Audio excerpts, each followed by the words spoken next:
کیا ہے کہ سارا شہر ہی اس کے جنازے میں تھا شریک، تنہائیوں کے خوف سے جو شخص مر گیا۔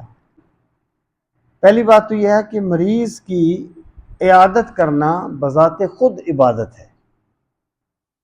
ایک روایت میں آتا ہے کہ جو بندہ مریض کی عیادت کرتا ہے صبح کو تو شام تک فرشتے اس کے لیے دعا کرتے ہیں، شام کو کرتا ہے صبح تک فرشتے اس کے لیے دعا کرتے ہیں۔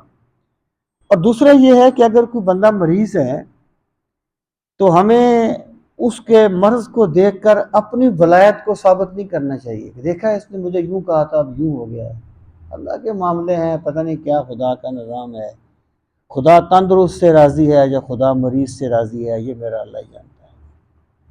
تو بندے کو یہ چاہیے کہ وہ یعنی پازیٹیو سوچ رکھے اپنی، اور مریض جو ہے اس کی عیادت کرنا بھی ثواب کا کام ہے، اور مریض کی دعا بھی اللہ تعالیٰ بہت زیادہ قبول فرماتا ہے۔ ہمارے ہاں یہ ہے کہ جب کوئی بندہ مریض بن جاتا ہے، اللہ تعالیٰ سب کو صحت سلامتی نصیب فرمائے، تو وہ یعنی اضطراری طور پر تو ایک دو دن لوگ جاتے ہیں، بعد میں ہم اس کی عیادت کے لیے نہیں جاتے، جبکہ وہ اکیلا ہوتا ہے اور وہ چاہتا ہے کہ لوگ میرے پاس آئیں، اور کسی بندے کی ڈھارس باندھ دینا اللہ تعالیٰ کو بڑا محبوب عمل ہے۔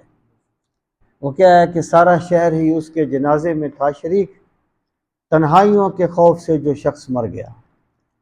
جو بندہ تنہائی کے خوف سے مر جاتا ہے پھر پورا شہر اس کے جنازے میں شریک ہو جاتا ہے۔